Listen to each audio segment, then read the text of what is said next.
I've learned that some crimes depend on trust. Not the trust built over years, not the kind formed through shared history or blood, but the fragile kind. The kind that exists only for a moment. Not trust between friends, not trust between family, but the trust strangers give each other when the road stretches long, when help feels welcome, and when danger doesn't seem close enough to matter. It's the trust that says, most people mean well. The trust that fills the silence between destinations.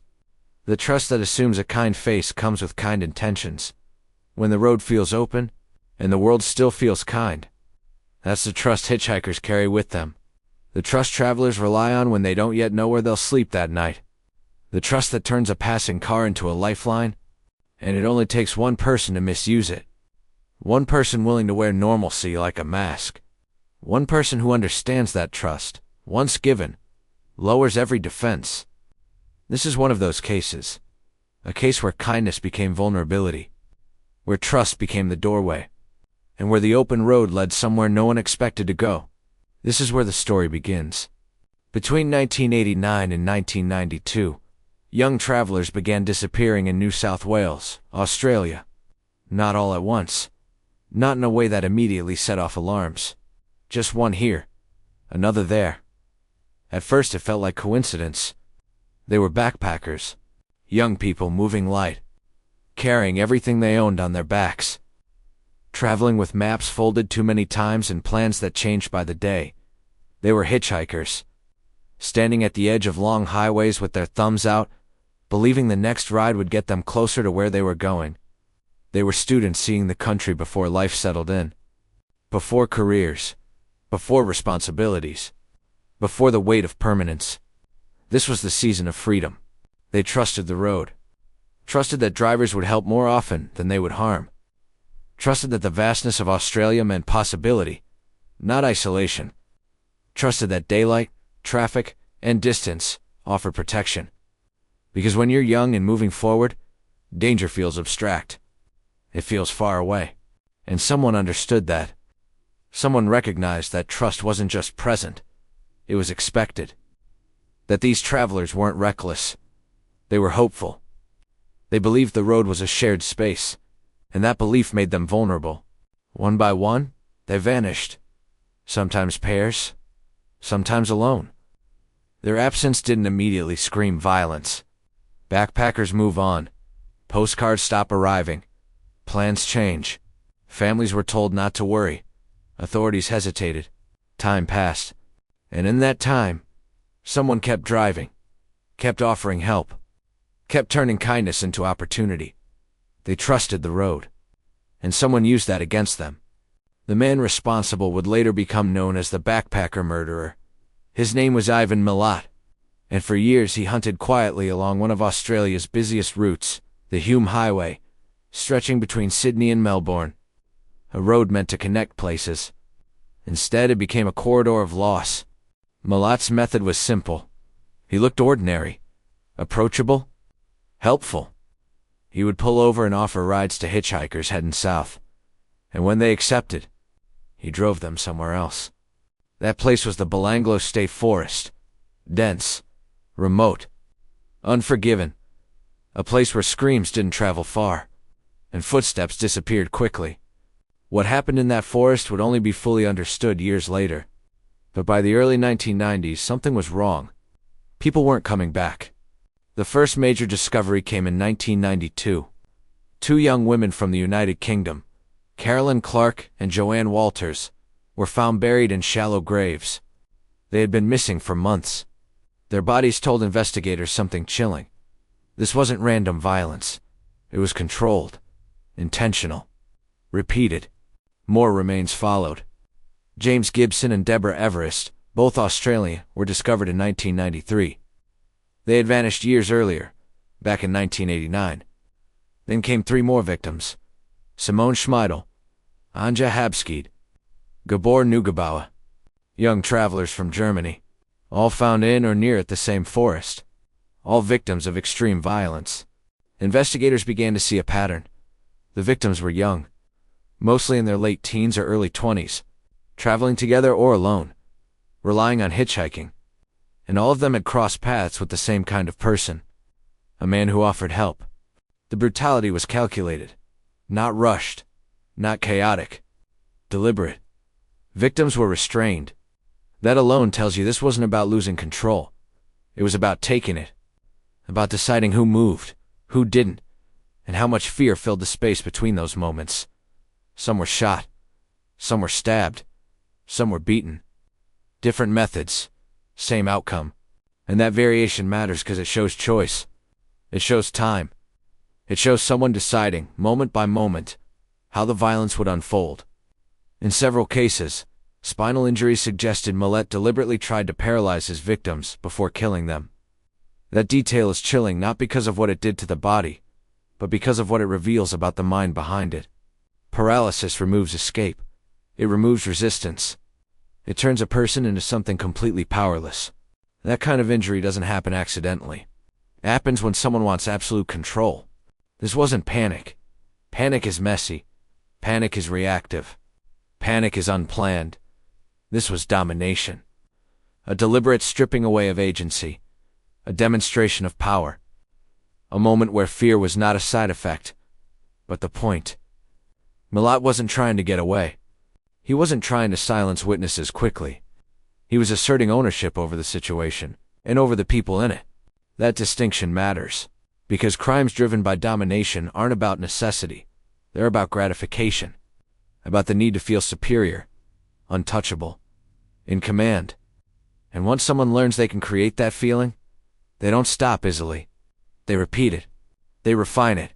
They return to places where they know the world can't interrupt them. That's what makes this violence different. It wasn't just about death. It was about control, held for as long as possible. But for all his control, Milat made one mistake. He let someone live. In 1990, a British backpacker named Paul Onions accepted a ride from a man who felt wrong. At first, nothing seemed out of place. But as the drive continued, the man turned off the highway, pulled out a gun, and reached for rope. Paul Onions didn't freeze. He ran. He bolted from the vehicle, sprinted across the highway, and flagged down a passing driver. That decision saved his life. At the time, his report didn't lead anywhere. Years passed. Then news broke about bodies found in Belanglo Forest. Paul saw the coverage and recognized the place, the behavior, the face. He contacted Australian authorities from the UK, and this time, someone listened. Paul Onion's account gave investigators something they didn't have before: a living witness, a description, and eventually, a name. That name was Ivan Milat. And once it surfaced, nothing about the case felt distant anymore. Milat wasn't a shadowy figure passing through town. He wasn't a rumor on the road. He wasn't a stranger who vanished after the crime.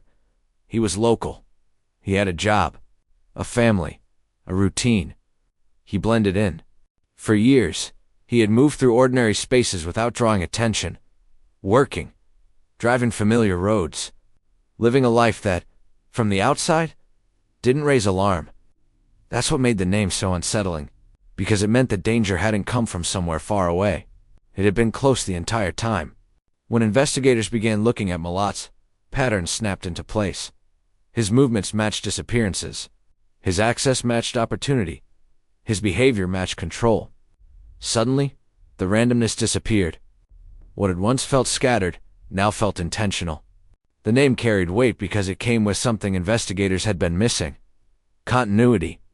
A single thread connecting years of silence, unanswered questions, and lives cut short. And for the families who had waited, who had hoped, who had been told their loved ones might still be out there, that name changed everything. Because a mystery, once it has a face, stops being abstract. It becomes real.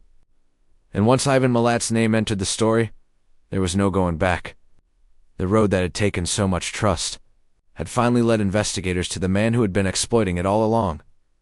In May 1994, police launched a massive operation. Milat was arrested at his home. What they found stunned even seasoned investigators. Victims' belongings. Not evidence in the abstract. Not anonymous items in a list. But personal things. Sleeping bags that had once been rolled up at the end of long days. Cameras meant to capture memories of a trip that was supposed to be joyful. camping equipment chosen for freedom, not for harm. These weren't tools of crime. They were tools of travel. Items families had been searching for. Some had checked lost and found notices. Some had called hostiles. Some had hoped these things were simply misplaced, left behind in a hurry. Because as long as the belongings weren't found, there was still room for hope. And now they were there. Not scattered by chance. Not lost to time. But kept. Stored. Sitting in plain view, as if they were ordinary possessions. That discovery mattered more than any single piece of forensic evidence, because it stripped away denial. These weren't coincidences. These weren't isolated incidents.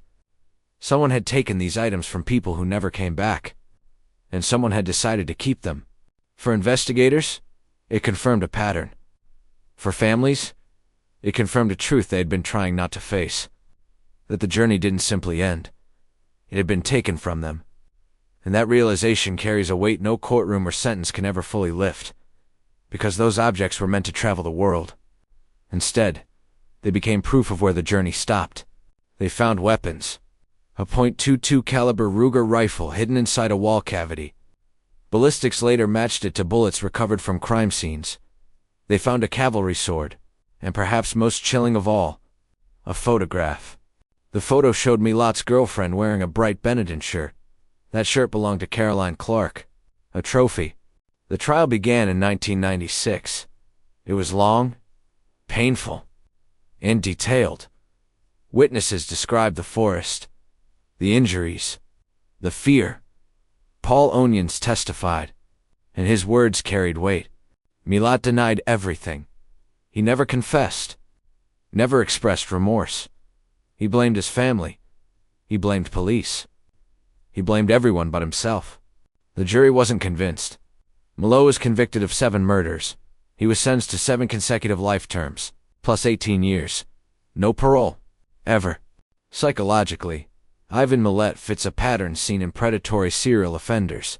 He was controlling, sadistic, and deeply entitled. He didn't see hitchhikers as people. He saw them as objects. Opportunities. Milat showed classic traits of psychopathy, a lack of empathy, a need for dominance, an enjoyment of fear. But what made him especially dangerous was patience. He waited. He planned. And he chose environments where help couldn't reach. Even in prison, Milat remained violent. He assaulted guards, threatened staff, and once attempted to escape using a homemade key. He never softened. Ivan Milat died in prison in October 2019, from cancer. He was 74 years old. He took the full truth with him, and that's where the story should end. But it doesn't. As of 2025 and 2026, investigators are still revisiting cases connected to Milat. A New South Wales parliamentary inquiry is examining whether he may be responsible for dozens more murders. Some estimates place the number as high as 60, possibly more. Cold cases stretching back to the 1960s are being re-examined. Disappearances along highways, victims found in bushland, patterns that match Milat's movements. Names like Karen Rowland, Peter Letcher, cases once thought isolated, now being reconsidered. If those links are confirmed, Ivan Milat may be one of the most prolific serial killers in modern history, and we may never know the full extent. I'm Detective Pennyworth, and this is one of those cases that reminds you, trust is powerful. It opens doors. It bridges strangers, but in the wrong hands, it becomes a weapon. And sometimes, the most dangerous road isn't the one that looks dark. It's the one that feels familiar, until it quietly disappears into the trees. If you want to stay with these stories and the truths behind them, you could subscribe to the channel. We'll keep telling the cases that don't come with closure, but still deserve to be remembered.